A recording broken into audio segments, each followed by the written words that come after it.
Israel Iran में रजीम change करना चाहता है। अली खामनाई साहब को हटा के अपनी मर्जी की प्रो वेस्टर्न रजीम लेकर आना चाहता है।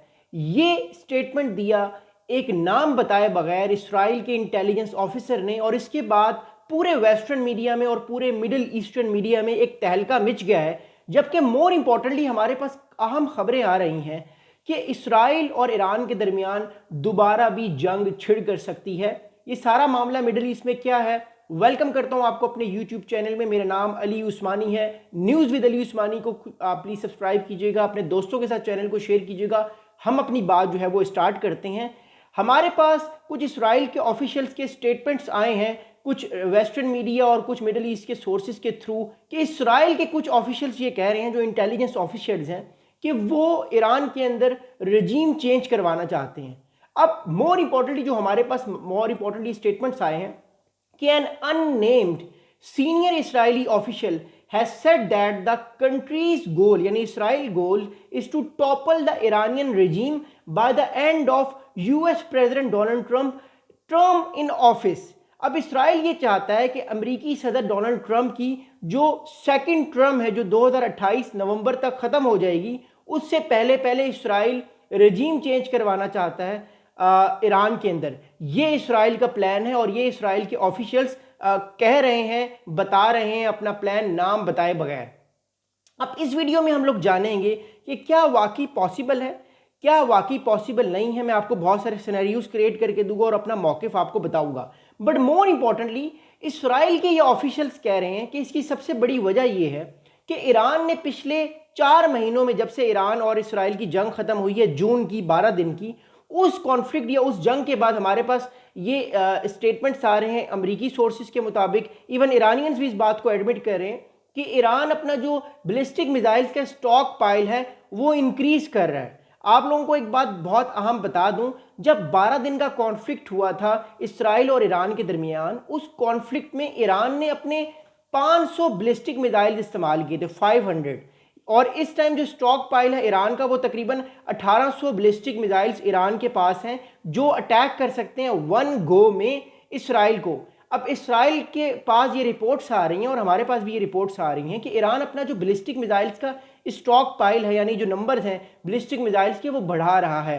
ईरान ये चाहता है कि 2027 तक ईरान के पास तकरीबन 4000 से 5000 बैलिस्टिक मिसाइल्स हो जाएं, ताकि वो वन गो में, एक ही गो में 2000 बैलिस्टिक मिसाइल्स फेंक दे इसराइल के ऊपर, ताकि इसराइल का ज़्यादा से ज़्यादा नुकसान हो, जिसको इसराइल एकदम से जो है वो काबू ना कर सके, अपने आप को जो है वो उसको सारे के सारे मिसाइल्स को एकदम पकड़ ना सके, जिससे इसराइल की जो डिफेंस बैटरीज हैं उन पर प्रेशर आए। तो ईरान इस चीज़ की तरफ काम कर रहा है, जबकि दूसरी जानिब इसराइल ये चाहता है कि वो जितना जल्दी हो सके ईरान का जो बिल्डअप है, ख़ासतौर पे ईरान जो फाइटर जेट्स ले चुका है रशिया से, ईरान जो चाइना से फाइटर जेट्स ले रहा है, या ईरान की जो नई S-400 बैटरीज जो ईरान को मिली हैं रशिया से, वो सारी की सारी पहले ही फारिग कर दे, पहले ही तबाह कर दे, इससे पहले कि ईरान कोई न्यूक्लियर वेपन की तरफ दोबारा जाए, न्यूक्लियर प्रोग्राम की तरफ दोबारा जाए। अगली बात सुनेगा, अगली बात यह है कि इसी सोर्स ने बताया, इसी सोर्स ने एक बड़ी अहम बात की, जिस सोर्स ने यह बताया कि वो ईरान की रिजीम चेंज करवा सकते हैं। इस सोर्स ने यह बताया कि इसराइल जो है वो ईरान पर अब जो अटैक करेगा वो 12 दिन के अटैक से, ये अटैक्स एग्रेसिव होंगे।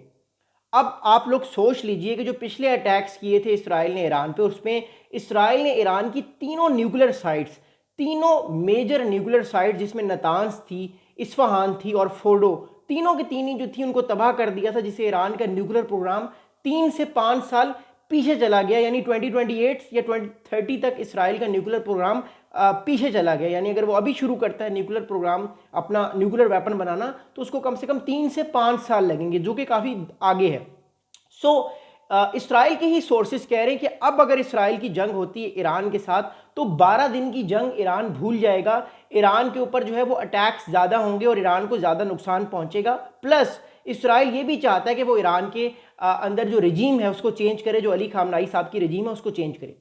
अब सवाल ये पैदा होता है कि क्या ईरान की अंदर जो रजीम है वो चेंज हो सकती है? इसराइल क्या चाहता है और अमेरिका क्या चाहता है? देखिए, बात ये है कि इसराइल तो ये भी चाहता था अमेरिका से कि अमेरिका और इसराइल मिलके ईरान को जो है वो इन्वेड कर दें, और ईरान के अंदर अपनी मर्जी की हुकूमत ले आएँ, जिस तरह अमेरिका ने इन्वेजन की थी अपने एलाइज के साथ सद्दाम हुसैन के ऊपर और इराक पर 2003 पर अमेरिका ने अपनी फ़ौज के साथ इन्वेजन करके एक तरह से कंट्रोल कर लिया था। तो इसी तरह का कंट्रोल इसराइल भी चाहता है, बट अमेरिका फ़िलहाल इस हक में नहीं है, बिकॉज अमेरिका चाइना और रशिया और सेंट्रल एशिया में वो आना चाहता है, अपने इन्फ्लुएंस को वो बढ़ाना चाहता है। मिडिल ईस्ट में जो अमेरिका को चाहिए था वो उसको मिल चुका है, उसकी जो पावर थी वो प्रोजेक्ट हो चुकी है। बट इसराइल ये चाहता है कि जितना जल्दी हो सके वो इस रिजीम को भी चेंज करे, बूट्स ऑन द ग्राउंड भी करे और अपनी मर्जी की प्रो वेस्टर्न हुकूमत लेके आए, ताकि इसराइल को कोई रीजन में चैलेंज करने वाला ना हो। बिकॉज एक बात हक तय है कि इसराइल को सिर्फ एक ही ताकत चैलेंज कर रही है इस टाइम, वो है ईरान, और ईरान से प्रॉब्लम इसराइल को आज भी है। इसराइल नहीं चाहता कि हिजबुल्ला दोबारा से एक्टिव हो जाए, हमास दोबारा से स्ट्रांग हो जाए, या हुती फोर्सेस दोबारा से ताकत पकड़ें, ताकि इसराइल का जो इन्फ्लुएंस है वो चैलेंज हो। तो ईरान इसको दोबारा से चैलेंज करने के लिए अपनी मिलिट्री बिल्डअप को स्ट्रांग कर रहा है। बट बात यह है कि क्या अमेरिका रेजीम चेंज करवाने के हक में है? देखिए, बात इस टाइम यह है कि अमेरिकन को एक बात पता है कि अगर ईरान में रेजीम चेंज करवाई गई और वो रेजीम चेंज उल्टी पड़ गई तो फिर ईरान में एक सिविल वॉर स्टार्ट हो जाएगी। बिकॉज ईरान में भी बहुत सारे फैक्शंस हैं, बहुत सारे ऐसे तबकात हैं ईरान में जो नहीं चाहते कि अली खामनाई साहब की हुकूमत रहे, या जो ईरान का एक जो स्ट्रक्चर है वो कायम रहे, वो अपनी मर्जी की हुकूमत चाहते हैं। तो उससे ईरान के अंदर एक क्लैश हो सकता है। आपने देखा होगा जब 2003 में रेजीम चेंज की गई सद्दाम हुसैन की, या 2011 में लिबिया में हुकूमत चेंज की गई, तो एक तरह से सिविल वॉर हमें दिखती हुई नजर आई। फिर 2009-10 में हमें सिविल वॉर स्टार्ट दिखती हुई नजर आई सीरिया के अंदर भी, क्योंकि वहाँ भी रेजीम चेंज करने की कोशिश की गई थी। So this is also very important thing. और मैं आपको एक बड़ी अहम बात बताऊं, ईरान में भी वो सूरत हाल पैदा अमेरिका कर सकता है अगर अमेरिका चाहे तो, लेकिन वही बात है कि रशिया नहीं चाहेगा कि ईरान के अंदर रिजीम चेंज हो।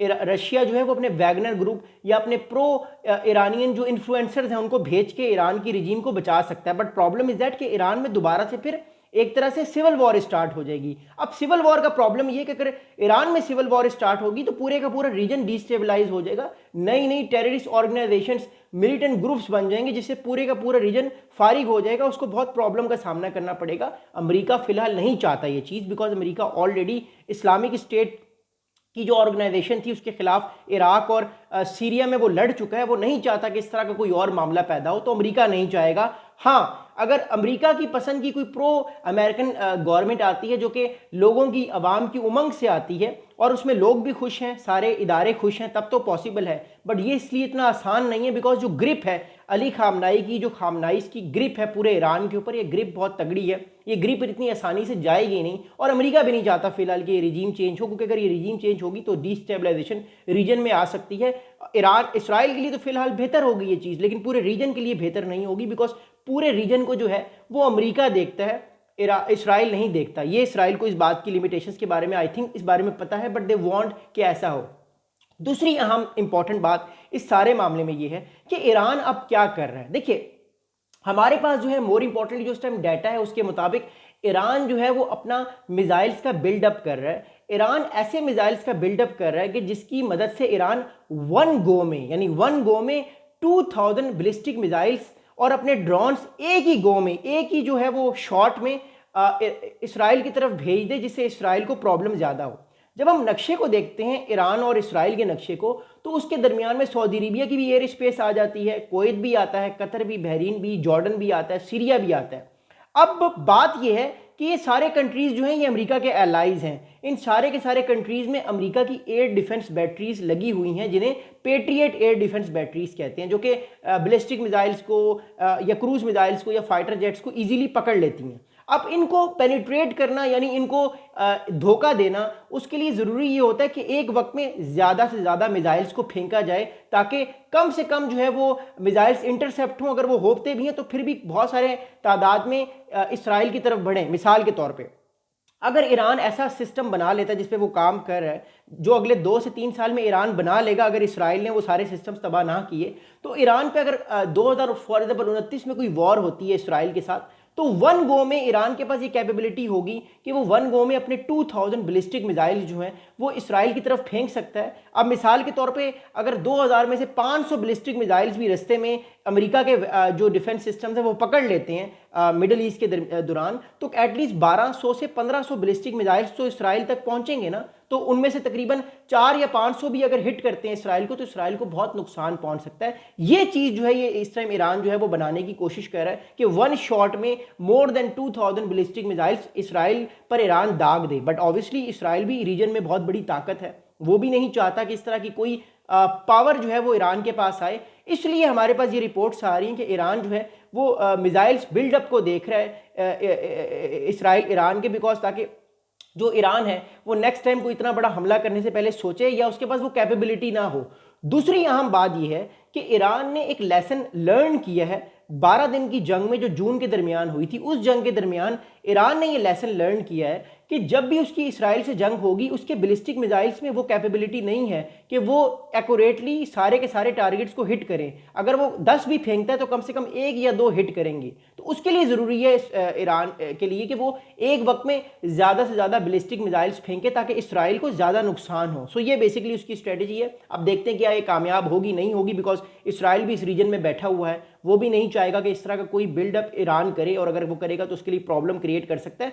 दूसरी अहम बात ये कि रजीम चेंज जो है वो फिलहाल अमेरिका भी नहीं चाहता। इसराइल अकेले फिलहाल रजीम चेंज ईरान में कर नहीं सकता, बिकॉज रजीम चेंज करने के लिए आपके पास सिर्फ फौज या एयर स्ट्राइक्स की ज़रूरत नहीं होती, फिर उस फौज को उस इलाके में रहना भी होता है, पैसे लगते हैं, रिसोर्सेज वो इसराइल के पास नहीं है, वो सिर्फ अमेरिका के ही पास है, जो फिलहाल अमेरिका नहीं चाहता। उम्मीद करता हूँ आपको वीडियो पसंद आई होगी। चैनल को सब्सक्राइब कीजिएगा। हमारा जो ट्विटर का अकाउंट है उसका नाम है @geopol_lab। अपने दोस्तों के साथ चैनल को जरूर शेयर कीजिएगा। मेज़बान अली उस्मानी को दीजिए इजाज़त।